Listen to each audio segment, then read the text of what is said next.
About 10 minutes die grinding per side on the perch.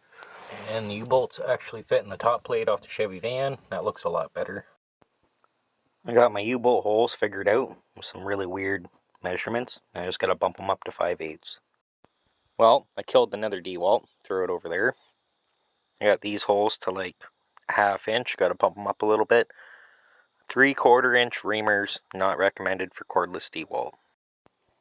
I crossed most of the stuff off my other list, so I made a new one, like David Freiberger. Waiting for my drill to cool down a little bit. I cleaned the side plates for the shock cross member. I'm going to bolt it up in there, and then put the shocks in and the bottom plates, and then I'll tack it in, take it out, and stick weld it.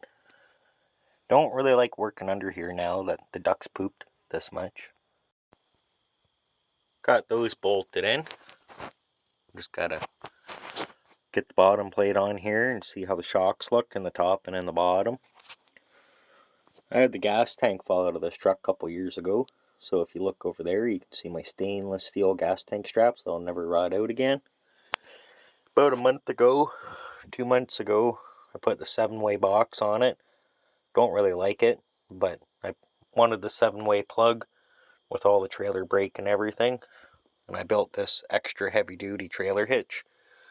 This is actually a 2nd gen hitch, so it didn't fit that good.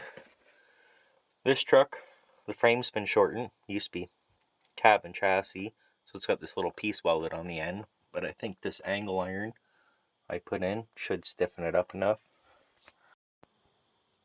If you want to run 3-inch exhaust on your 1st gen, this is like a 2001 extended cab tailpipe. There's a brand new one in the box because this one's a little rotten.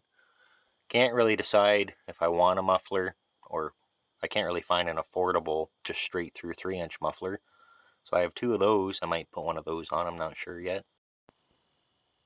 Well, I got 2 holes reamed out to the right size. My battery's dead. My ADD's kicking in. I think I might unbolt the dually flares so I can address some rust around them. Now I got some space to fix where the bolts all broke out.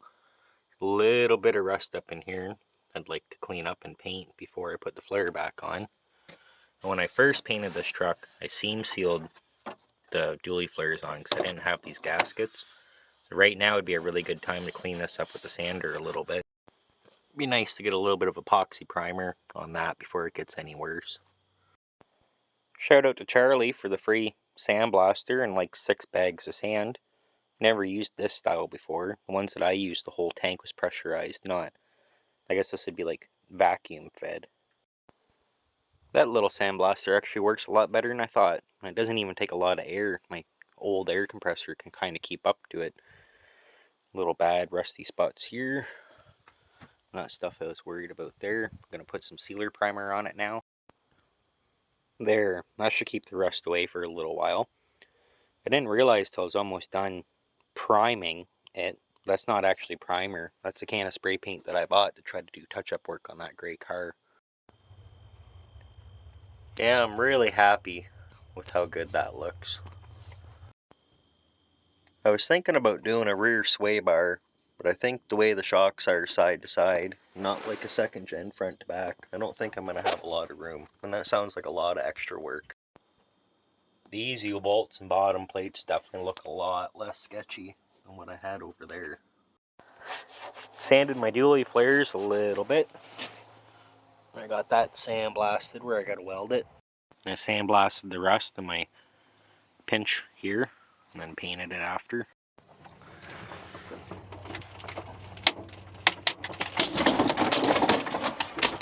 Oops. Got the back window rubber changed out. Got the windshield out. Now try to put in the new one without breaking it. It all welded up, so now I can sand a little bit and put the dually flares back on. Old windshield out. New windshield in. High five. First coat of short strand fiberglass. Sand that down. Another coat. A little bit of Bondo. Only using the finest dollar store paint as guide coat. Let's just ignore that the roof looks like Swiss cheese. Just put a little bit of fiberglass on it. So I cut the door corner out.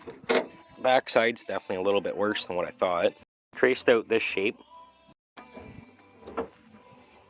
If you make a template, out of cardboard first. If you're not happy with it, you can just add a little bit of material with masking tape. Doesn't look too bad. My dad would have filled these trim holes about 20 years ago with Bondo. They actually held up for quite a while. Transfer template to a piece of steel. Oh, it's even color matched. Trace my lines on the back side. I'm going to take a chisel, start the bend. Now, if you don't have a sandbag for shaping steel, the grass works pretty well. The bottom of the door welded, the box side welded back on. Try to straighten this out a little. That's better. Got my welds ground down. Doesn't look that bad. The door's done, just needs to be straightened out a little bit. Pull some more dents. Was going to do it twice, but the first time pulled it out a little bit more than what it needs to be. Grind it a little bit where I welded. Time for some Bondo. Good enough for me. Time for some fiberglass. 2 coats of fiberglass on, sanded. The first coat of Bondo on. Let it dry, work on it tomorrow. Just a little bit of Bondo back here. Now that it's getting dark, I'm just going to have a miller and watch it dry.